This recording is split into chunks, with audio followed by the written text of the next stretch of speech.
Olá, meu nome é Pedro Salerno, bem-vindos ao nosso canal Voz Eventos em Saúde. E hoje a gente vai conversar sobre uma dúvida muito comum. Então a gente vai estar lidando com pneumonia e nos pacientes com pneumonia sempre fica aquela dúvida quando você atende ele. Será que a gente pode mandar ele para casa, fazer o tratamento ambulatorialmente? Ou a gente vai precisar internar ele na enfermaria? Ou ainda esse paciente vai necessitar de um acompanhamento mais próximo em um cenário de UTI? Então, para responder essa pergunta, surgiu a ferramenta que a gente vai comentar um pouquinho hoje. Mas para ficar bem mais claro, eu acho importante a gente sedimentar isso com um exemplo. Então vamos lá. Paciente de 67 anos, sexo feminino, sem antecedentes pessoais importantes, apresentava-se com febre, 38,3, tosse produtiva com expectoração esverdeada a 36 horas. No exame físico, o estado geral era regular, estava consciente, orientada, hidratada, tudo aquele resto, né? Então, no exame físico, os sinais vitais mais importantes eram a pressão arterial 98/70, com a frequência cardíaca de 92 e uma frequência respiratória de 22.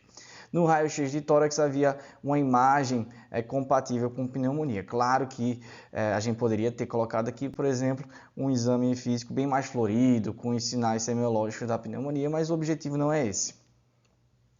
Então, de exame laboratorial foi fornecido para a gente a ureia 19, creatinina de 0,44, um sódio de 141 e um potássio de 4,1. Então, onde é que a gente vai tratar essa paciente? Fica sempre a dúvida. Para isso, a gente tem algumas alternativas aqui. O tratamento vai ser ambulatorial, vai ser a avaliação de um pneumologista na emergência, é isso que você vai solicitar. Você vai querer manter o paciente na emergência para observação, você vai admitir o paciente para a enfermaria ou internar o paciente na UTI. Qual seria a sua resposta? Deixa aqui nos comentários.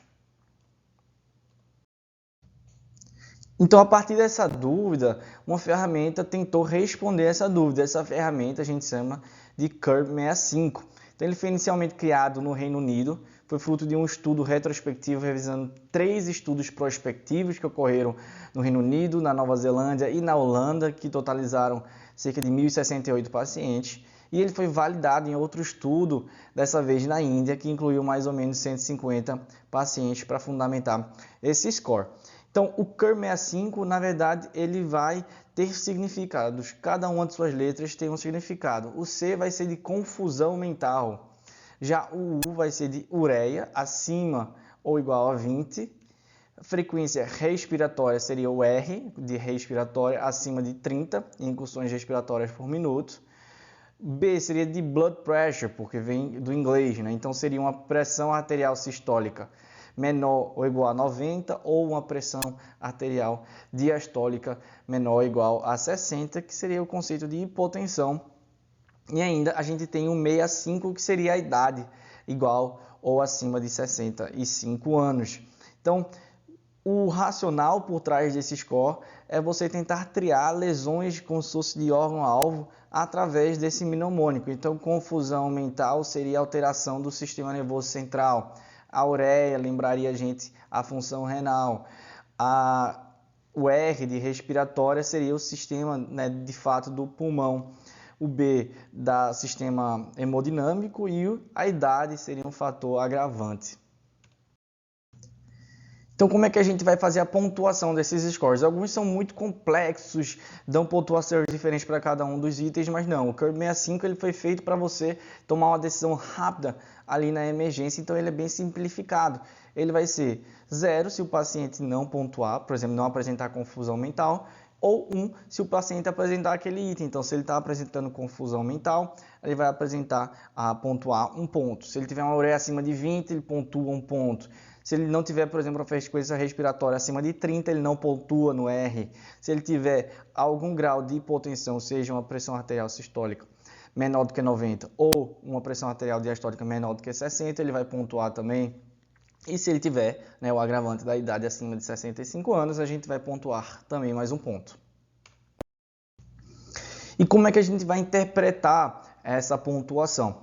Então, a gente tem a mortalidade estimada e a nossa conduta a partir do score do paciente. Se o paciente pontuar nenhum ou 1 ponto, a gente vai considerar ele um paciente de baixo risco.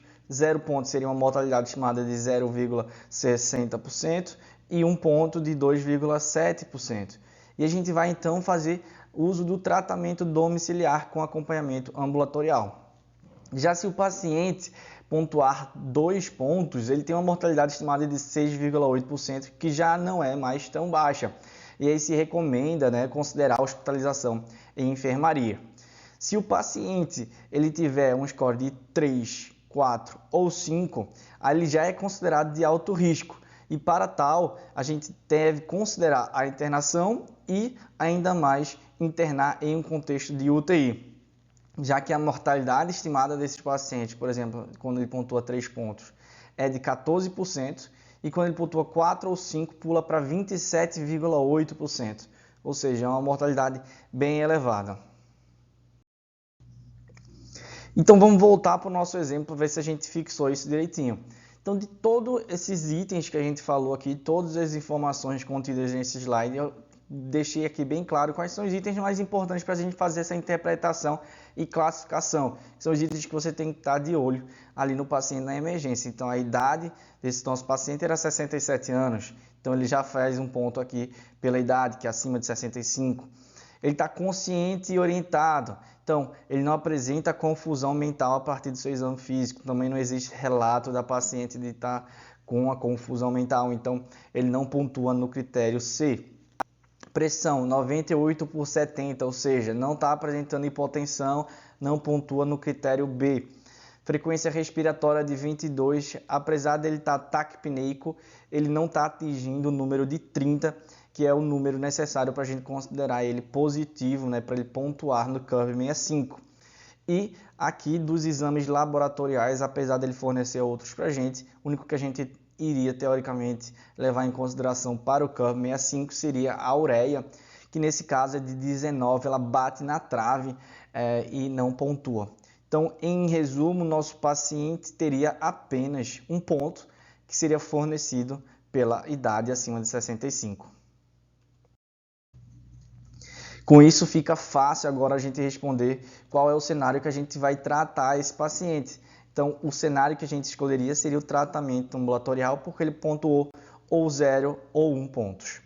Então, espero que vocês tenham gostado desse vídeo de forma bem prática, exemplificando o uso do CURV-65 em um caso clínico, para a gente ter isso sempre em mente em que o diagnóstico de pneumonia for possível no nosso paciente. É fundamental que a gente faça essa estratificação para a gente considerar em que cenário esse paciente vai ser idealmente tratado. Nem todo caso de pneumonia precisa de internamento, mas alguns quadros que são um pouco mais graves, através do CURV-65 a gente faz essa estratificação, é preciso internar em contexto de enfermaria ou ainda diretamente para UTI. Então, se você gostou desse vídeo, considere deixar então o seu like, sua curtida, se inscrever no nosso canal. A gente fica trazendo aqui conteúdo cada vez mais frequente para que você possa aprender cada vez mais com a gente.